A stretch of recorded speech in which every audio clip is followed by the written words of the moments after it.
time of year when everyone should be full of cheer, but they're not. It's a time of year that no matter what your creed or your view, you feel the overwhelming need to put yourself in debt to please a whole bunch of people you hardly ever see or talk to by sending them gifts they probably don't want. People have lost sight of Christmas. Yes, they have. However, there is one wonderful tradition that seems to bring people together, and it's watching Christmas movies like Elf, Jack Frost, and yeah, I don't got any others. Oh, Die Hard. There you go. But there is one movie that I remember very fondly. It's supposed to be a comedy horror, but it really had some strong horror vibes that were really well done. If you were a kid having watched this movie, you probably had a little tinge of fear as you were watching it. It's called Krampus, which I just processed through reading the cast and the people behind it, that Michael Dougherty, the person who directed Godzilla King of the Monsters, was responsible for directing this too. And I had no idea. I don't know, that might not mean something to many people, but it means something to me. The movie starts out with a very real montage of angry and stressed out people at Christmas. It's not as cheery as people think.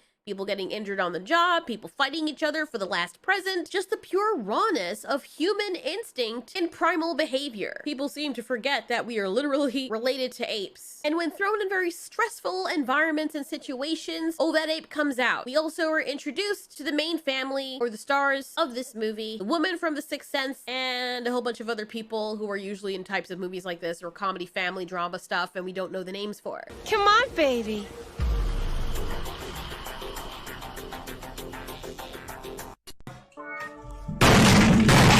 We learn that the kid's grandmother is German, but apparently she can understand English, but she can't speak it. But then later on in the movie, suddenly she can. The main kid, Max, believes in Santa Claus, and he has all of his hopes and dreams resting in Santa Claus making Christmas better, or making the next year better. His family is always at each other's throats, and all he wants is for everyone to be okay, and for things to be like they were. But this year, when he sees how bad things are, how his cousins make fun of him, he decides, you know what, I'm done believing in Christmas, and he throws his hopes in too. That decision is the catalyst for the rest of the movie and the monsters that make their appearance as a result. Well, the only survival training I need is my old smoke pole and a big fat box of buckshot that I keep out in that truck. A shepherd has got to protect his flock. I'm sorry, but is the other family supposed to be like a really odd and cringy caricature of country people or Republicans or something? Oh, apparently they are, because then later on they make a Democrat quip. And how come rich people get all the free shit? I don't know, honey. Democrats, probably. Okay, just saying they could have written the family to be a little bit more bearable without laying it on so thick. But to be fair, the only one who seems to be blowing out of proportion is the Burt Gummer type person. He seems to always play that role in every movie that he comes in. So, what'd you ask Santa for this year? Really nice. It looks pretty good. It looks bigger. Toy car? Video games? Dude, how much do they pay this kid to just sit there looking like an idiot and then get eaten? Looking like a snack. Oh, he just shit himself. The next day, after being at each other's throats all night, the family wakes up to a blizzard that apparently nobody saw coming. Linda greets a DHL guy, and I'm just wondering who the frick delivers on Christmas Day? I would like to know. DHL apparently. Was it some kind of advertisement to let people know that they deliver on Christmas Day? Because if that's the case, that's freaking awesome. If not, this is Foz advertising. You guys should be ashamed of yourselves. When they open the door, they see a big Santa bag just lying at the front door. DHL guy said it wasn't him, so they bring it inside thinking it's just a gift from somebody else. That's totally normal. I mean, if you saw a Christmas present on your doorstep, you would just think it's someone nice trying to give you something for Christmas. Their daughter Beth says that, well, you know, I gotta check on Derek to make sure everything's okay. I gotta check on Derek so I can get some dick. We all know why she's antsing to get over there. Trust me, I know, I get it. After all, he's only 4 blocks away, which is not really that big of a deal on foot. But as the day goes on, the blizzard gets worse. Omi, the German grandmother, is very uneasy about something ever since this storm began. It's just kind of weird that she never told anyone about it. Like, I get where she's coming from because she probably thinks they're not gonna believe her, but I mean, you know what? No, I can't even blame her. I would have said something and they could just think I'm crazy, but then again, she's old. The last thing that she probably wants is for them to lock her up into a home because they think she's batshit crazy, so maybe she was smart keeping her mouth shut. As Beth is traipsing through the neighborhood, she realizes that it's a total ghost town. The snow gets heavier and there is no one out. No lights, no nothing. All the houses look like they've been sitting in this sub-zero weather for a very long time. And then she starts to hear something, which honestly is very creepy.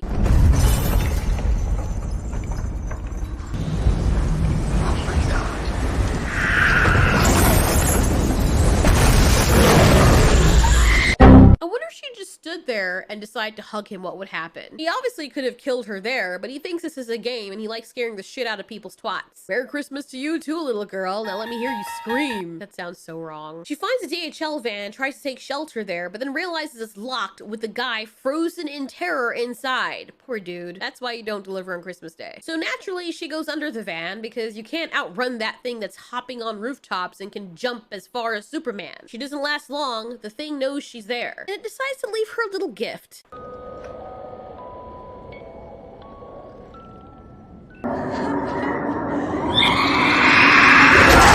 And she's gone. My question is, you're not expecting it to be a monster unless it's making some kind of squeeing noise, which it sounds like. Why would you scream out? Why would you just not be like, you know what, let me get up my ass out of this van, or let me just kick that box out there? Because remember, there is something much bigger outside that now knows you're under the van, but could probably get to you if it wanted. So many mixed feelings. Back to the family, safe inside their house, where Beth should have stayed. They don't have any power, they have no cell service, nothing. 911 isn't gonna work, and of course, the parents of Beth are getting very worried. So the father asks Discount Bert Gummer if he can go ahead and use his Hummer to go look for his stupid daughter in this frightening weather. Bert Gummer guy, always eager to go on an adventure, decides to oblige. Of course, let's utilize my Hummer, Lucinda. I don't know why this thought just came to me just now, but there was this woman in Manhattan. Well, she wasn't a woman, she was a girl. And she named her Oldsmobile after the teacher that creeped her out. This old witch lady that always smelled like burnt grass. Or was it a dream? I don't know. I don't know why that's important. It's not.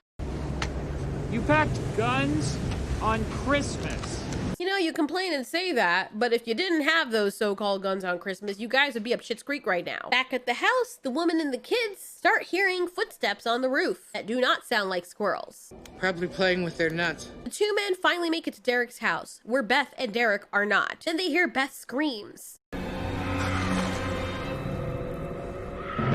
They run out into the snow to respond to Beth's cries, only for the ball guy to get grabbed by some kind of snow tremor. We don't see what it is. What we know, it has a very nasty bite. It likes to travel under the ground. It travels very fast and tries to pull you down to the ground with it.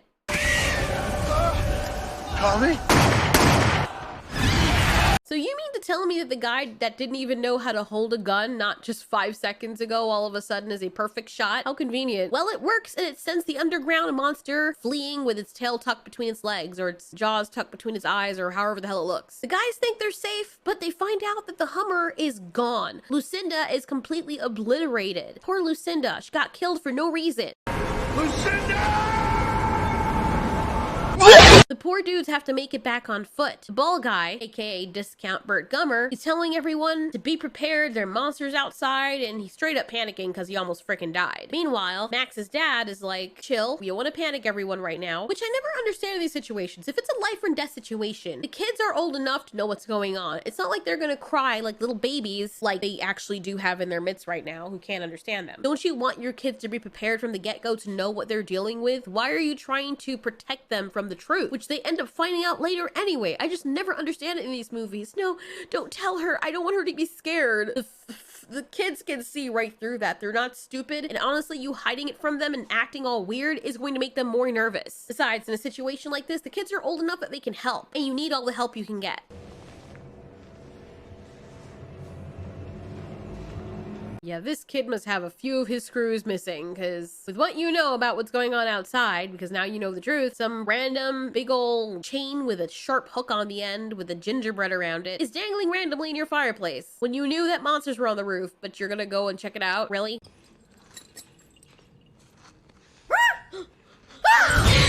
Well, that's it. Shrek's friend proceeds to wrap the chain around the kid and signals his master to pull him on up. I love Buzz Lightyear's reaction, though. He really looks like he was asleep and he got woken up. I love it. He doesn't even know where to look. He just hears a noise and he's screaming bloody murder. Well, not bloody murder, but he looks legit like he was frightened out of his sleep. Howie is being pulled up the chimney by a Krampus, and everyone tries to latch on to help him, but it fails. Man, this Sixth Sense woman never can catch a break in these movies. I swear to goodness. Grandmother all of a sudden can speak English and tells her story of what happened to her when she was little. Please, listen. English. I knew it. You'd think that if she knew her grandson was losing faith in his family and he told her everything, what he was feeling, that she would tell him and try to encourage him not to, but she just let it happen. I guess in her mind, she thought it must happen because that's the only way they can learn, but you could have warned your grandson. And how are you speaking perfect English? Either she was an asshole before, or she was really introverted and just didn't want to have a conversation with anyone, so she just pretended she couldn't speak English, or that's a convenient plot change. Krampus came not to reward, but to punish. Not to give, but to take. And so that was the story, all about how my life got flipped, turned upside down. I'd like to take a minute, just sit right there. I'll tell you how she became the Krampus freaking victim, and now her family's gonna die. I ain't had my wee sucked properly in a... Clarence Burt Gummer goes outside, determined to find his son. He's not going to sit around and just wait. The other parents can, but he figures things out this way. This is how I figure things out. This is the way. The creepiest thing I have ever seen is lying outside and wait. It's a whole family of snowmen. Don't know what they represent, but it seems as though these little things built the snowmen to represent the people that they captured. There's a little tiny fat one out there that's supposed to look like Howie. I'm guessing Howie's now turned into a snowman. If that's the case, holy crap. That means that the snowmen they were seeing outside before they realized they were being hunted by Krampus were just dead people in their neighborhood that they didn't know were dead. By the way, one thing that irks me about this movie is how people behave when they realize your child has been eaten by a monster. It's my fault. I fell asleep. I got her boy. It's all my fault. Really? That's your reaction? Okay. Like, I have dogs, and I consider them my kids. I know something's going on with my dogs. If I see something eat my dog, maybe I'll have that slight moment of trying to process what's going on, trying to be level-headed and deal with the situation. Then after that, I am going to be screaming bloody murder, like I was when I had to put my puppy to sleep. She wasn't a puppy, she was an elderly dog, but still. It's that weird kind of morning when you've just lost someone that you love, where you're not even crying, you're just screaming, because it's such a shock to the system emotionally, and physically it feels like. But no, this is their reaction. It's my fault. Jesus Christ, it's almost like you wanted the kid to die. Scary demon thing that you know eats kids because you have confirmation that it ate one of your other kids takes your newborn baby.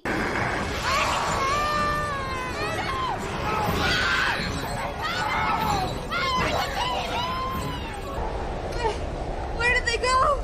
We're worried about when they come back. Really, bitch? No problem, it's no thing. After the adults get attacked by a bunch of toys, a scene right from out the creative belly of Puppet Master, they kind of act badass every 2 seconds, only to be overwhelmed. Then the kid has the bright idea to send the dog, an English bulldog, you know, the modern day ones with the pancake faces, up alone, up a chute, to go and tackle something 5 times her size. He sent that dog to her freaking death. I hate that kid. Then they're all like, get her, girl, get her. Like, what the fuck? It's like you sent the dog to be sacrificed to that thing. On what planet did you think this little tiny English bulldog that we've morphed its DNA into such a way it can barely breathe was going to have a leg up on this other thing that looks like a mutated centipede? From outer space, mind you. That was so freaking stupid. I hope when parents are watching this with their kids that they don't train the kids to send small dogs after something in the hopes that it's going to protect them. The dog was brave and protected her family, but that part annoyed me to all hell. Like, there was no reason to send the dog after it. Just let it do its thing. It was trying to escape. The other girl was already dead inside of it. There's nothing you could do. Sending the dog after that, what is that going to accomplish? Anyway, after the elves came in, which is like the second wave of these things, and took away the baby, terrorized the adults, they made way for Krampus to take care of the rest. Badass grandma stayed behind because she wanted to face him, and also to sacrifice herself to give her family time to get away. And this sacrificial hero move keeps happening like a domino effect right up until the end. The father then sacrifices himself. The sister of the mother then sacrifices herself, and the mother gets caught by the snowworm, and sacrifices herself. To this day, we still don't know what was under the freaking ground, and that should be a video in of itself. What was the thing under the snow in Krampus? I don't know if anyone's tackled this. I try to come up with stuff on my own based on my observation first, unless I already read ahead of time what the information was and people just didn't put it together coherently. As of right now, after watching this for the second time, I have no idea. When it's only Stevie and Max left, Stevie is caught by those gremlin elf things. Basically, Krampus is an upside down Santa. Has all the things he has, sort of, except that he is the reindeer, weird enough. And see, when the parents are lost, the kids are the better actors. They're the best actors out of all the freaking people here. It's so shameful. Okay, as I was saying, Stevie is caught. Max is the only one left. Then he goes to try and fight for Stevie, saying that he will sacrifice himself if Krampus will give back his family. And that he's sorry for losing hope in Christmas. It's all his fault. Krampus just sits there and listens to him for a beat. Like that scene from Out of Jeepers Creepers when the monster makes you think it's thinking about your offer only to kick you in the face with a reply similar to that of, nah, I think I'll just keep your family dead. Then he throws Max down the volcano hole just like he threw Stevie, and everyone's dead. And when people start dropping like flies real quick near the end of the movie, you know that it's not real. Or is it? Because at the end, we see that Max wakes up and everything was a dream. But when he opens a gift, Krampus's reminder is in there of why he got punished. And he realizes that it wasn't just a dream. And it seems as though the other family members realize this too, because each of them are reliving what they all thought was a dream. Maybe that's why they were all nice to each other in the morning, because they had that nightmare. Come to find out, they're stuck in these globes in perpetual endlessness. So there's no roads out. They're just gonna be stuck in Christmas forever. The end. Really? Justin Roiland did? Somehow that's so fitting. Another thing I didn't know is that this film was dedicated to Michael Dougherty's mother. Just an interesting trivia. So, this film was very interesting. It was corny, it was scary at times, it was comedic, but not in the funny kind of way.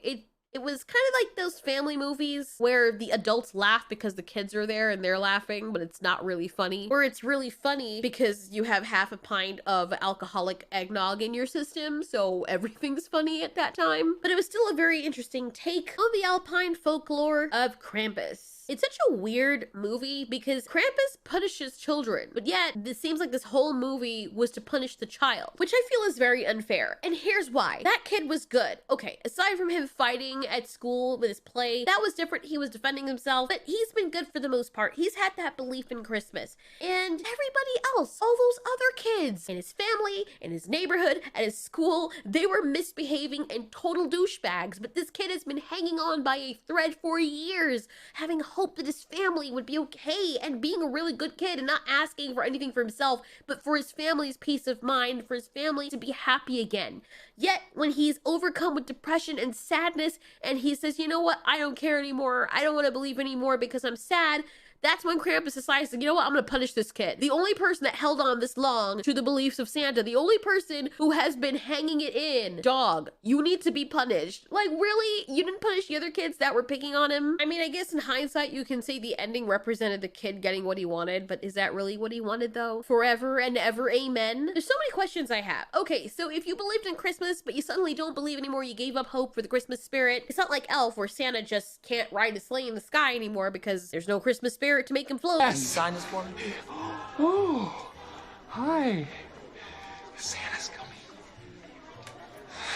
Now, once you lose the spirit, Krampus comes after you. So what if you never believed in Christmas to begin with, and then you believed in Christmas, and then you didn't believe anymore? Or what if you just never believed to begin with, and you just never believed? Does he come after you? Seems like everybody else, they're just totally fine. What if you live in another country where you don't celebrate Christmas? Does Krampus come after you? It seems as though if you only believed in Christmas, and then you stop believing in Christmas, that he comes after you. So I guess the moral of the story is don't believe in Christmas in the first place. Also, what was going on with the world right now? Like, I brought up that snowworm thing, and it ate one of the elves, even though the snowworm was supposed to be a product of Krampus. So what the hell was that? And why did it eat one of its own guys? What was the significance of Max staring at it like they usually do in movies to let you know that this is gonna be important later?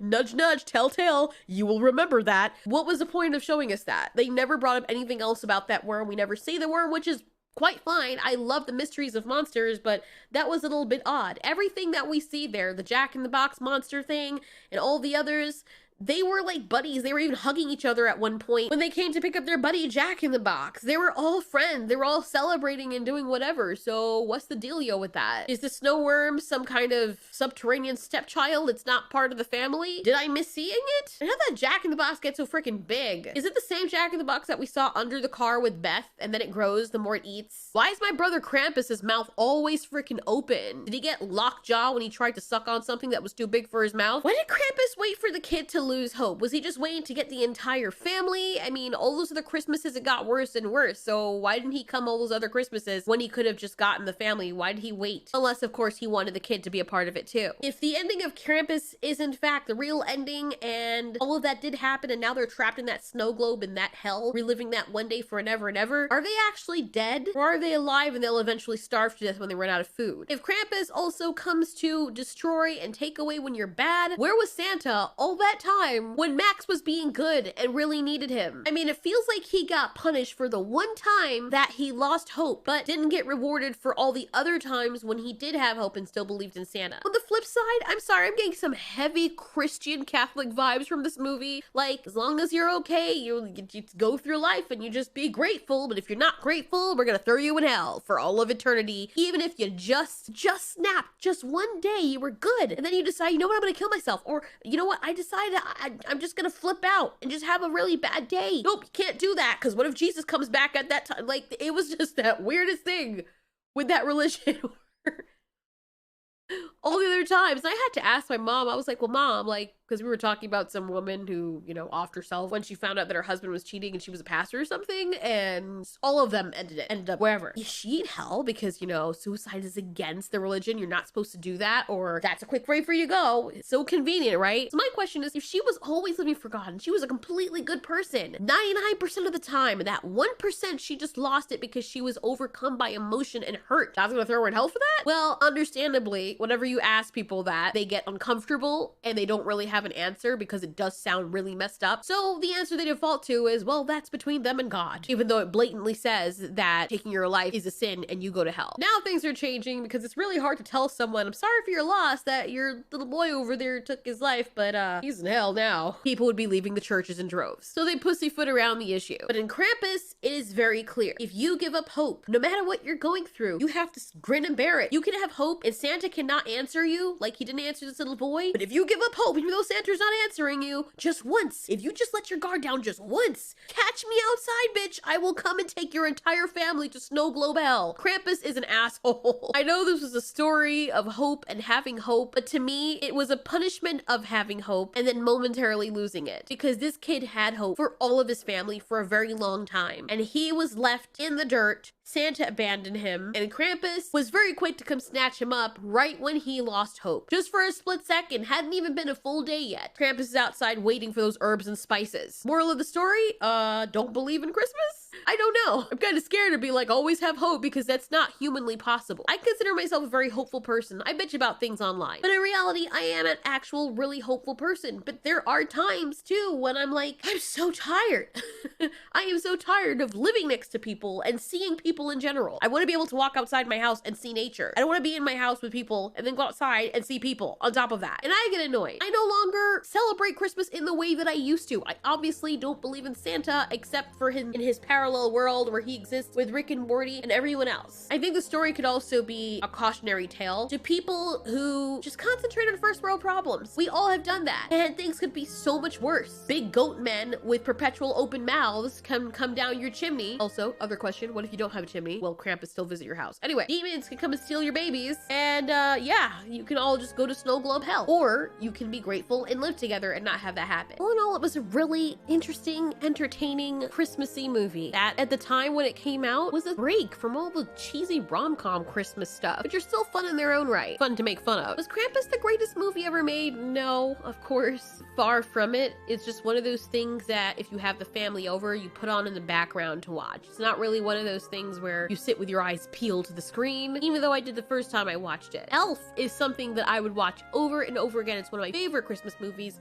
Dare I say, my favorite Christmas movie. I must have watched it like over 50 times. And that's a Christmas movie really done right. It's actually funny. And it's so funny that if you haven't watched it for a while, you go back and watch it, you'll find yourself laughing again at all the scenes that made you laugh before. And even things that didn't. Anyways, thanks so much for watching. This has been Ultiori. You ask, we answer.